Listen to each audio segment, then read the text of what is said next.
Hey, what's going on, guys? Welcome back to the channel. In today's video, I've got a really great one for you. Now, I'm super excited to bring you this video for a number of different reasons. When we flip over to this screen, as you can see, I got an entirely new background. This isn't just a new background for me. This is actually a new house. I've been renovating this property for about a year now, and I've finally moved in.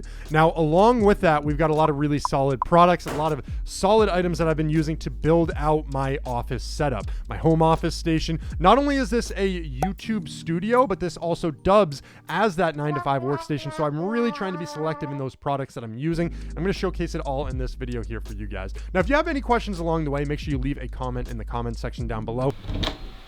Excuse me? Yes. So I wanted to start a Roth IRA, and I was hoping to do that with So once again, leave a comment in the comment section down below. Anyways, I just want to say thank you to today's video sponsor, Autonomous, before we get going, and I'll be talking more about them here in a couple minutes. So without further ado, let's jump right in.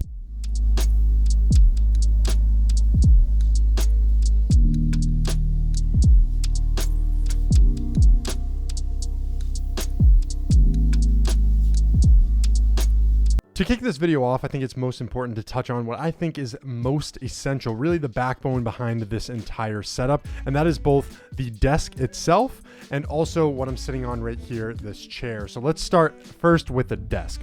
The driver behind this whole setup is the standing desk. Now, this is the Vari electric standing desk, 72 by 30 inches. This desk has been so great, number one, because of its sheer size. You know, I have so many different products, as you can see, looking around, surrounding my desk, and this gives me ample room to store each item. The Vari desk has 4 programmable memory sets, which allow you to get your preferred sitting or standing height with one simple push of a button. I'm working on my cable management system as we speak. I've got some things coming in the mail. As you can tell, the back of this desk is just a little bit cluttered. However, I have this large surge protector, which allows me to plug in all of my electrical components, and I attach them to this desk with a set of Vari hooks. Something that's extremely important when it comes to enhancing your productivity is your comfort level. And one of the best areas I've found to improve my own comfort level has been with my office chair. So I actually worked in partner with Autonomous on this. They sent me this ErgoChair Pro, and I was researching some of the best office chairs online to improve productivity, and my results had always pointed me back towards this chair. The chair has an incredible amount of adjustability, which allows you to adjust not only the chair height, but the headrest height, the headrest tilt, the chair tilt resistance, the chair tilt locking mechanism.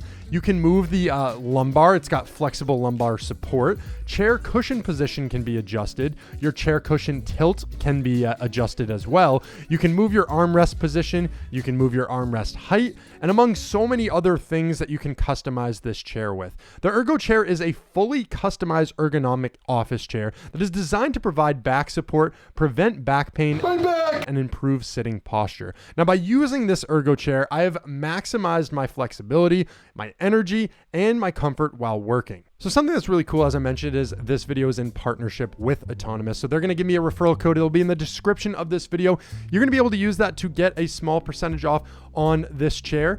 And, you know, just overall wrapping up thoughts around this chair, I can't believe that I haven't made this investment in the past. Now that I've had a chair like this, it just has opened up a whole new world for me. It really helps with my desk setup, my productivity level, my energy, everything that I kind of mentioned before. And, you know, I really wish that I had made this investment a while back, so that way I could be reaping the benefits so much sooner. But now I feel like it's just going to help out in so many different aspects. So thank you so much, Autonomous, for being the video partner. So let's get into the section that I like to call desktop essentials. For my keyboard, I use the ultra thin Apple Magic keyboard, and this paired with the Apple Magic mouse offers an ultra slick look that keeps me contained in the Apple ecosystem and allows for way less cords. The one downfall to this mouse is that when I do inevitably need to charge it, the mouse is rendered useless due to Apple's poor design. You can see when I plug it in this way, there's no way that I'd be able to use this on a desktop. So I think a solid mouse pad is also critical to the space. They aren't super expensive and they allow for easier gesture flow. I'm currently upgrading mine to something that suits my setup just a bit more, but that's really what I have here. Now, other things that I have on the desk are things like USB chargers and you know, lightning ports that I'm able to use, plug into, charge my various Apple products, my phone, I'm able to do a number of different things with them. And so that's very important. I have some Velcro to help with cable management, but as I mentioned before, something that definitely needs to be worked on. And then I have some command hooks and strips set about just so I can make it a little bit more neat and tidy. Now let's talk about my monitor of choice, which is the LG 34UM 69GB 34-inch. I know it's a mouthful, but these are mounted via an Amazon Essentials clamp on my desk, and it makes it super easy to move the screens to any desired position. And I must admit that having two of these monitors is a bit overkill, but I really like it because I usually have two computers hooked up at all times. As you guys know, this space dubs as my home office and my YouTube studio as well. So one of them I'm typically using for my 9-to-5 work setup, and then I usually have the YouTube stuff going on the side. And as I'm working throughout the day, I kind of have different things displayed. I'm watching different videos and looking up a number of different things, doing some research for my job. So it just makes it really helpful to have sort of that dual purpose setup. Now, I did touch upon a few Apple products earlier, and it happens to be my laptop of choice as well. So I have the 2020 edition MacBook Pro 16-inch display. It's got the touch bar, an Intel Core i9, 16 gigabytes of RAM. It was one of the best when it had come out.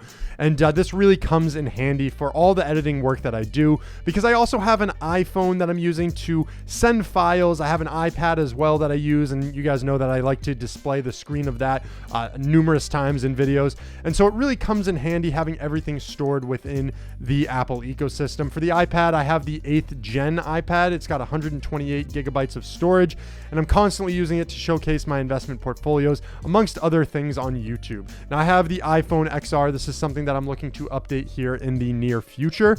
Just an older phone. It's starting to slow down a little bit and having a couple different issues. I actually can't really use the lightning port anymore to charge.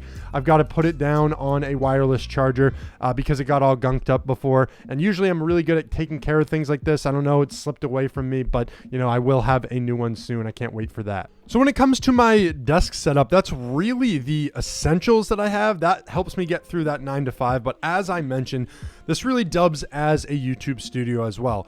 Got some cool lights here in the background. I got a lot of things going on that I want to talk about on the YouTube side. But for the most part, I feel like I'm minimalistic with a lot of that stuff that I had been going on. And I take it a little bit of a step further as I get more into the YouTube realm. So let's talk about what I list as the YouTube essentials. So to be successful on YouTube, it's no secret. The two most important things are audio and visual quality that you have. For my microphone, I use the Sony SM7B. This is well known as one of the best microphones out there. I believe Joe Rogan uses it on his podcast. I actually heard a story that Michael Jackson used this microphone when he recorded the soundtrack of Thriller. Don't quote me on it. I remember seeing it a while back. If somebody can confirm in the comment section, that would be great. Confirmed. I said in the comment section, Emma, come on. Now, what I like most about this microphone in itself is that it offers an extremely crisp audio experience, so there's not much need for any post-processing, and it saves me time in the editing process. Now, the mic itself sits upon this stand here.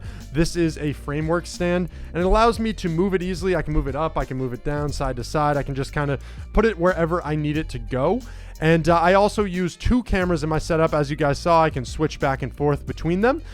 So both of these are the Sony A7 III, and with this I use two different lenses. This one we're seeing straight on is the nifty 50 or the 50 millimeter lens. The other lens is the Sony 24 millimeter f1.4 G Master lens. Now this one is a little bit more pricey. I believe it was around $1,800 when I got it. But what I really like about this one is it gives you this huge field of view, right? So when I'm walking around and I'm showcasing properties or going through this rental unit, whatever, I can hold it right next to me and you guys can really get a whole sense for what's going on around me. And it's great for portraits, real estate, all that type of stuff. So I can't really, I can never complain about this lens. This one's awesome. I guess the one thing that I wish it could do, as I said, I couldn't complain, but is it doesn't zoom in or out. It's one focal length and that's all you're going to get. So some of the things I'll probably upgrade in the future would be a lens that I'm able to zoom in, zoom out, do a number of different things in that aspect with. One question that I've been asked a number of times is, do I use a teleprompter? And I actually don't typically like to script out my videos, but I do have a teleprompter. What this teleprompter typically does for me is it actually displays myself on it. I like to watch myself present and really, as I'm recording, look at myself, make sure everything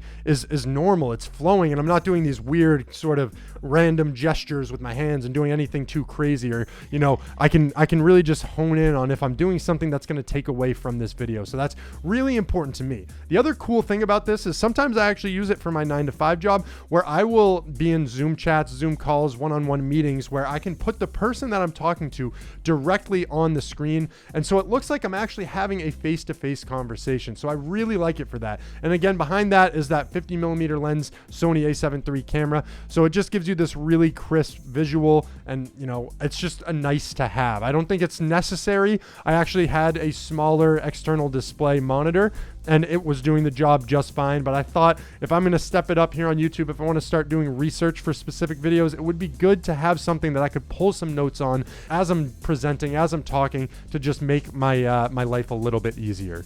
Now, all of this ties together through what's known as a stream switcher. So as I flip it over here, what is allowing me to flip the screen, what's allowing me to display my iPad, to display my phone, to do all these different things and have side-by-sides and make it a lot easier in the editing process. This is known as a stream switcher. I went a bit overkill on this. There's something called the ATEM Mini, ATEM Mini, which would allow you to do a lot of the things that I'm currently doing at a much cheaper rate. Now, this is the Roland VR4 HD that I'm using, and what it allows me to do is have 4 different input sources. So I have these 2 cameras on it. If I get another camera or 2 in the future, I can add it onto this.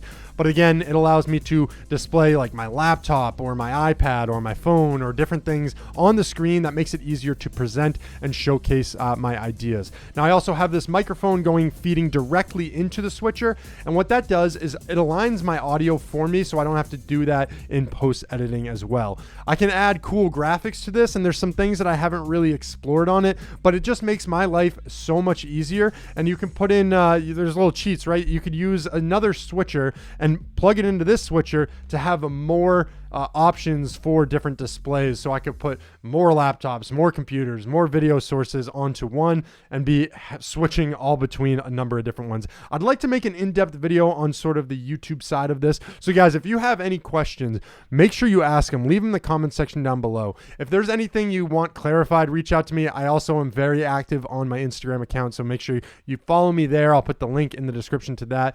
Thank you so much for checking out this video, guys, and have a great day.